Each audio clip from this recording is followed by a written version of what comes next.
Hello, my name's Scott Davis, and welcome to New World Birth. This is the care and feeding of a New World Age report for the Gregorian date of November 7th of 2014, and one key-mee or transformation in the Mayan Tzolkin calendar, with Mercury entering Scorpio, Neptune turning direct, and Venus entering in Sagittarius.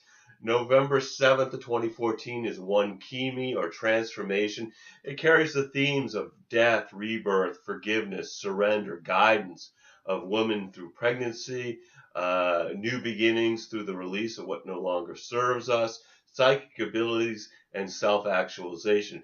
The transformation day sign speaks of a choice to follow our hearts and intuition and the wisdom of our ancestors, nature, and Mother Earth, or the path of the ego and the dialogue of our chattering mind.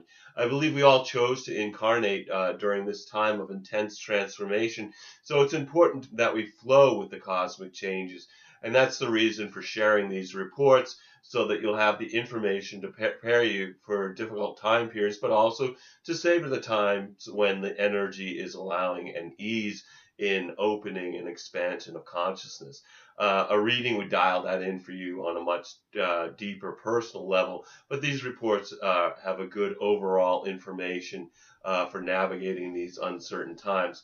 There will be growing pains associated with transformation, but I believe it's a resistance to these evolutionary shifts that create suffering. So before we get into the daily energy for one key-mee or transformation, on the 7th, all the planets appear to be moving forward from our vantage point here on the Earth, with the exception of Chiron and Uranus and Neptune, which appear to be moving retrograde or in reverse motion.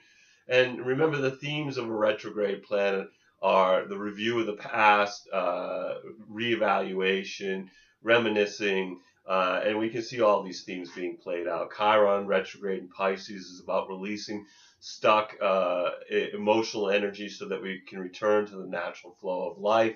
Uranus in Aries is seeking to shake our very foundation through the unexpected rebellion of the individual. Retrograde Uranus in Aries will have people wanting to hurry the process of getting free, to push the river of revolution, whether it be personal or political. And being an outer planet, Uranus is creating events that we respond to. Inner planets affect us personally as individuals, but the outer planets change the landscape, which affects us as a collective and as individuals within humanity.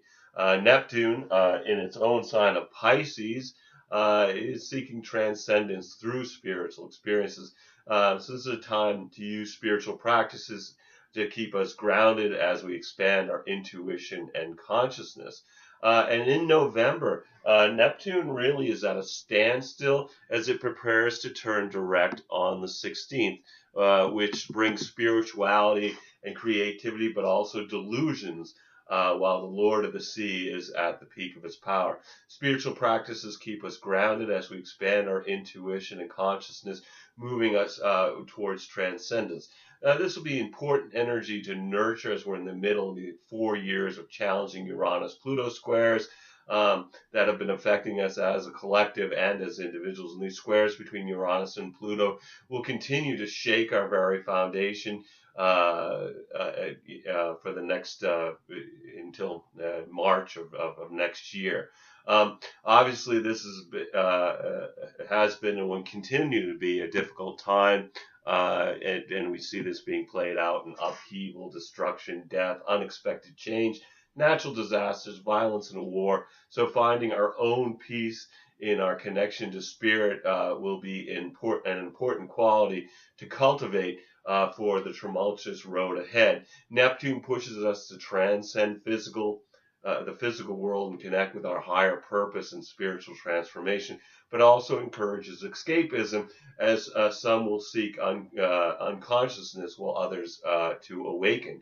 Neptune, and particularly in Pisces, is difficult to discuss. Neptune brings a veil or a mask that we see, and it hides its true face. Talking about Neptune is like describing a character from a dream, that each time we remember the character, we're remembering the last memory of the character, not the actual character.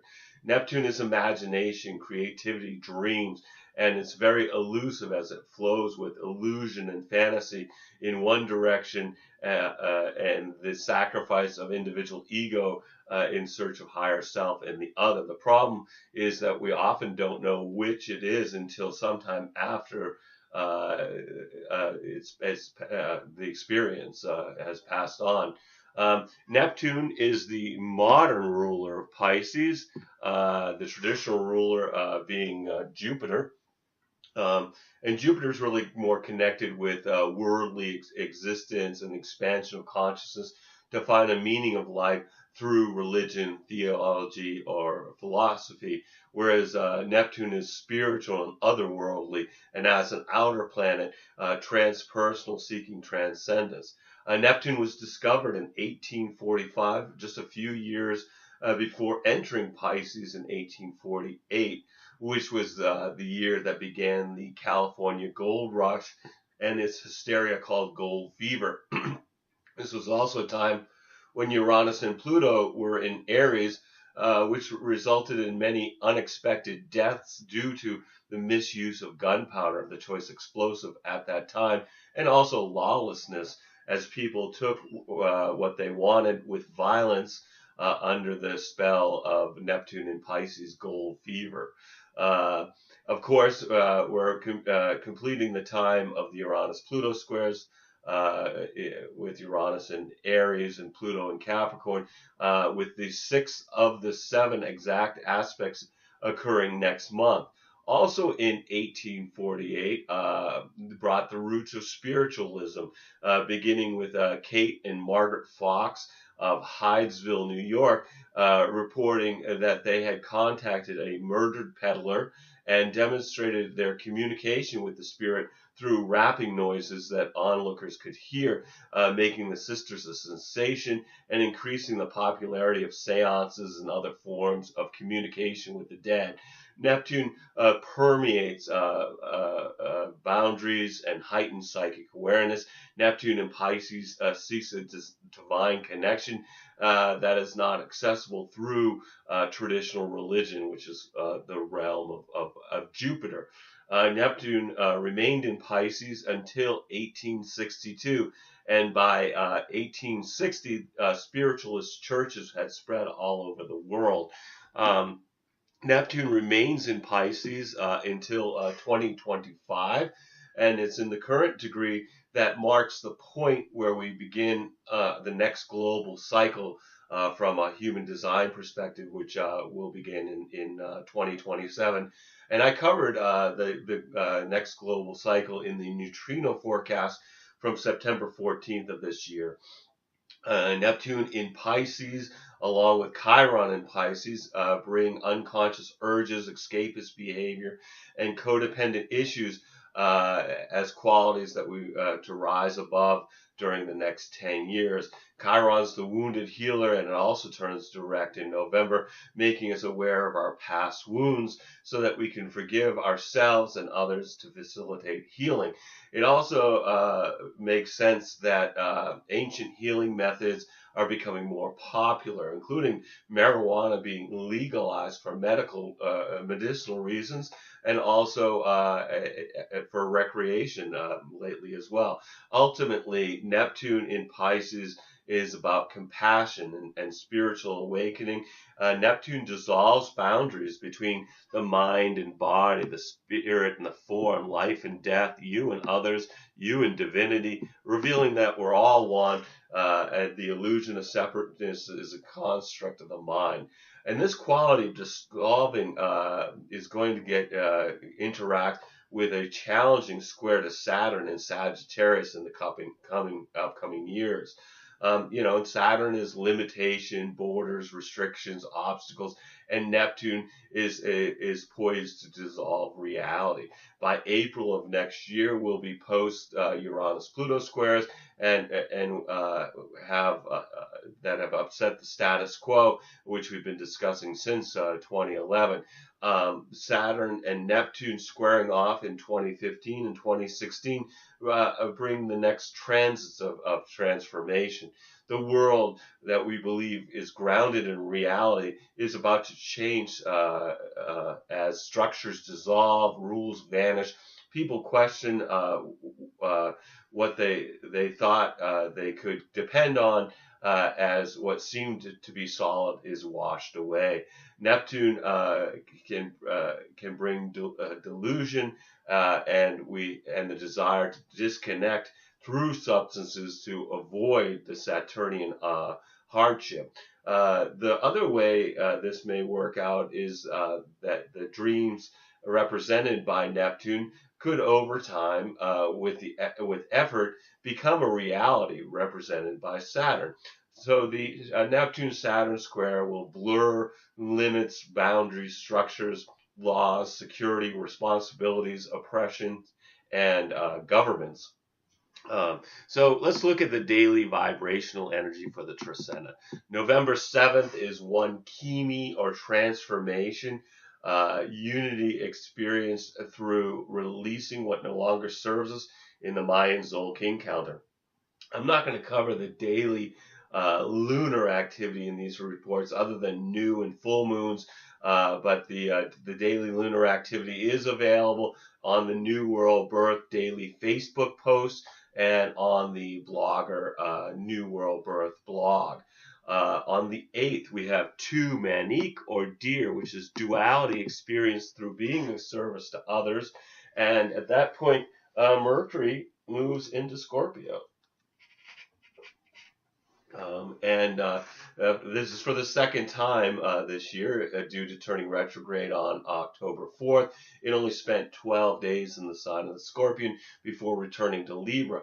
Mercury in Scorpio brings a questioning and probing intellect that seeks out what is beneath the surface and puts emphasis on the fields like medicine, science, religion, and the occult. So under this influence, folks may feel a greater need to investigate and uncover what previously could not be known. I'd expect communications to be more intense with an increase in biting sarcasm until Neptune enters Sagittarius on the 27th. So we'll find ourselves engaged in conversations that require etiquette and politeness, such as being in court or some type of negotiation or mediation. We would benefit from being conscious of our delivery as well as our words during this time period while Mercury is in Scorpio. And then on November 9th, it's 3 Lamont or Star or Rabbit or Venus. It's about taking action through being grateful for abundant relationships. And at this point, Venus is in a square to Jupiter from our perspective here on Earth. This is a 90-degree angle. The energy of the square is usually agreeable in that folks feel good and enjoy social interactions. It's a great day for doing something you enjoy. Not so good for doing something you have to do because it's very low for self-discipline. It could be tough on dieters because people feel the urge to indulge in rich or sweet food with a caution about eating or drinking too much under this influence. It also applies to shopping, as we'll have a tendency to overspend on non-essentials. The 10th is for Maluk, or offering stability through appreciating creation. And at this point, Mars is conjunct Pluto. So from our perspective here on Earth, both these planets are at the same degree of Capricorn, which can bring a few days where we feel a surge of power and more awareness of our deeper, darker desires, but also severe conflicts of ego that may lead to disruptive and potentially violent interactions. Mars is bringing energy to the building Uranus-Pluto square that will be exact next month. The transit of Mars being challenged merging with Pluto affects us a few days before and after the 10th, which would be a good time to channel this energy into physical activities rather than allowing it to build up as anxiety or irritability. And then November 11th is 5 Ak or dog. It's about empowerment through enjoying family and friends with Mercury in a trine to Neptune. So from our perspective here on Earth, this is a 120-degree angle between Mercury and Neptune. It stimulates creative imagination and brings a deeper sensitivity to the world around us. This energetic leads to daydreaming and would be well spent listening to music or reading or writing poetry or romantic literature. Conversations will also not revolve around the practical, but are more suited to discussions of otherworldly spiritual topics and our fantasies, hopes, and dreams. Not great energy for accomplishing work, but wonderful for empathy and selfless compassion with the offer to help others without interest in gain for ourselves. This is also a very good energy for studying art, religion, music, poetry, spiritual and occult subjects, as we are able to transcend the limitations of our normal rational thinking. And then on the 12th is 6 Shuin or monkey, which is about being in the flow through creating something new, as Venus conjunct Saturn in Scorpio. So these, from our perspective here on Earth, Venus and Saturn are at the same degree of Scorpio, which brings an atmosphere of passion, intensity, and expression with less filtering. So be careful to say things not to say things that you might regret later. Specifically, Venus merging with Saturn, love and affection are tempered by practical considerations. So this could be a sobering viewpoint regarding relationships.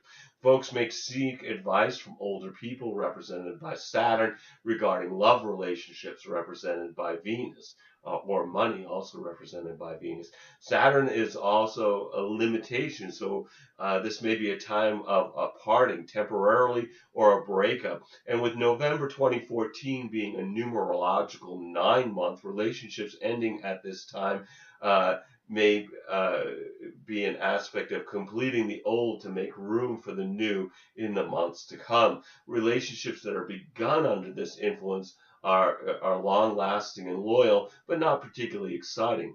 For relationships that are going well at this time or having minor challenges, Venus merged with Saturn makes us aware of our commitments, which is good for getting engaged or working on marital problems. Also on the 12th, Mars is in a square to Uranus. So from our perspective here on Earth, this is forming a 90-degree angle, which is like someone on the sidelines trying to provoke the Uranus-Pluto squares into action. As the intensity increases towards our sixth confrontation, their sixth confrontation in December, with aggressive revolutionary energy, as the integrity of the old world structures continues to be assaulted, as those in power violently try to suppress the individuals fighting for change and humanity. The days before and after the 12, when the transit is an orb, we would benefit from physical activity to channel some of this reckless and impulsive energy. This is more of the energy to bring completions of the old, worn-out situations as we prepare for new beginnings.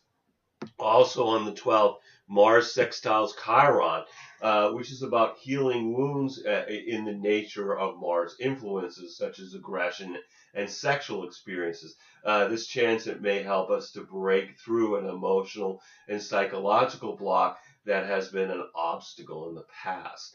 November 13 is a 7 ebb or road reflection through serving the community, with the sun in a square to Jupiter. So from our perspective here on Earth, this is a 90-degree angle between the Sun and Jupiter, which is very useful for moving us ahead with something that you desire, as long as you avoid excess and remain disciplined. Many will feel the urge to take on more than they can handle or have the resources to accomplish. Being overly optimistic and exuberant, we need to be careful of being extravagant. So this is it's best to approach this with restraint. This can create difficulties with others because many will express its influence as arrogant self-righteousness. Since you're aware of this possibility, you might want to approach those folks by looking for common ground and compassion for their point of view. And then the 14th is 8 Ben, or reed or corn. This is about balance through maintaining the home in the Mayan Tzolkin calendar. November 15th is 9 Ish or jaguar, patience experienced through enjoying nature. The 16th is 10 Men or eagle, manifestation through seeing from a higher perspective. And at that point, this is when Neptune turns direct from our perspective here on the Earth, which is really not going to be noticeable for the most part because the nature of Neptune is particularly in its own sign of Pisces. You know, basically, usually I look at retrograde planets as operating on us internally, and direct planets affecting the environment in which we then respond to. So I don't see this as strongly with Neptune, although in direct motion we may hear more about Neptune aspects and subjects, such as marijuana legalization, spiritual and occult subjects, and the disillusionment of citizens under corrupt systems of government. Also on the 16th, Venus moves into Sagittarius, which brings the spirit of adventure into our love affairs. The first attractions may seem very, very romantic, but this is the happy wanderer that's not really sure about sacrificing freedom for a relationship. Anyway, this outgoing energy for social engagements, travel, and spirited friendships. Venus is also about money as well as romance and socializing. So until December 10th, when Venus enters Capricorn, folks may feel as though money is more abundant with Venus in Sagittarius. And then also on the 16th, Mercury forms a sextile to Pluto. So from our perspective here on Earth, this is a 60-degree angle, which Venus sextile Pluto loves the mysterious and wants to know what cannot be known. Our minds are active and penetrating below the surface in search of core knowledge and real knowledge, and in search of the truth. This is a great energy for studying psychology, astrology, occult subjects, and healing techniques that are aimed at regeneration. Folks may be certain of their truths and engage in trying to convince others who are also certain of their own personal truths. So this pairing might be better to focus on your own investigation and save persuading others for another day. And then we on the 17th, it's 11 key or wisdom, resolution through introspection, meditation, and forgiveness, while Mercury trines Chiron, which will have folks being conscious of and talking about their wounds so that they can continue their healing process. With both planets and water signs, we gain a greater understanding of our feelings and the situations that provoke our emotions. And then the 18th is 12 Kaban or Earth, and we have the Sun conjunct Saturn. So from our perspective here on the Earth, the Sun and Saturn are at the same degree of Scorpio, which brings more attention to our responsibilities, to tasks which we feel an obligation to others. Uh, what is accomplished on the 18th will have lasting significance as the Sun merges with Saturn at 26 degrees Scorpio, illuminating boundaries and discipline in our lives. This can also bring new relationships. It usually brings low energy, so concentrate on what tasks need to be accomplished and let what can wait for another day wait for another day. And then November 19th is 13 Etsnob, or Flint, movement to the next stage through being introspective in the Mayan Tzolkin calendar. So anyway, no matter what energies are affecting you during this one transformation trisena, take some time to be in the flow of the planet by being in nature or watching a sunrise or a sunset, communing with the stars, being conscious of the moment through introspection, meditation, or being with somebody you love. Every single day we have is a blessing, no matter what dramas beckon to distract us. We're all here just giving the performance of a lifetime on this world stage. Just take some time to observe the play as well as act your part by remembering that you're a spiritual being that's having a human experience. I want to thank you for checking out New World Birth. The next segment of Care and Feeding of a New World Age will be on November 20th of 2014 for one Kalak, or storm, with the Sun entering in Sagittarius, the Sagittarius new moon, Chiron turning direct, and Mercury entering into Sagittarius. And you can check us out on Facebook, YouTube, or the Mayan Magics website. And I encourage you to share this information as videos or as texts as widely as you choose. And I'm going to be discussing the metaphysics and astrology transit of December 2014, and providing some short human design readings to the participants of the Earth Needs Rebels show on truthfrequencyradio.com on Tuesday, December 2nd. The show starts at 1 p.m. Eastern Standard Time. I come on at 1:30, and it goes to 3. And it's a great opportunity if you want to get a free reading or you have questions. You can get into the chat space by going to truthfrequencyradio.com. Click on the Earth Needs Rebels tab, and if you send a message there to Katie, she'll take your information for a reading or your question, or you can personal messenger your phone number, and they'll call you for free anywhere on the planet to bring you live onto the show. As always, I invite you to contact me at newworldbirth@yahoo.com if you have any questions or wish to schedule a reading. And I am providing readings in which to make this service available to the greatest amount of folks. So I've created 3 options with 3 levels of compensation.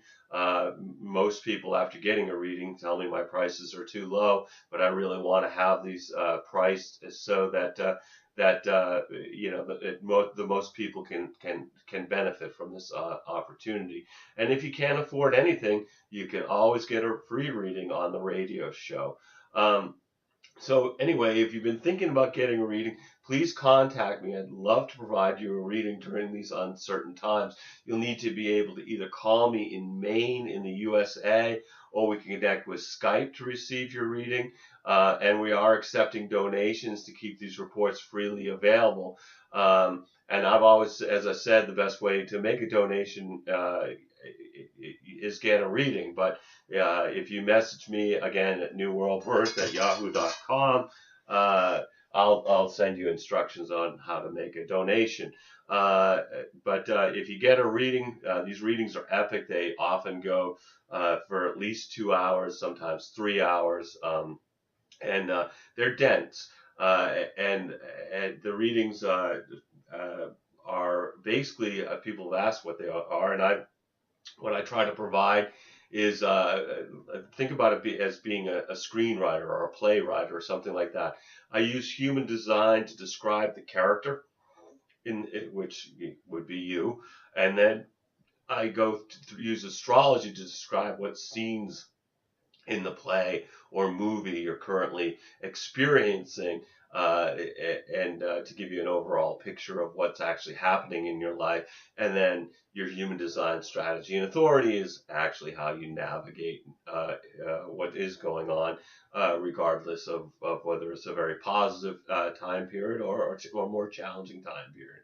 Um, anyway, I feel blessed that you've taken the time to connect with my passion for these ancient mysteries and their application to our journey during this incarnation.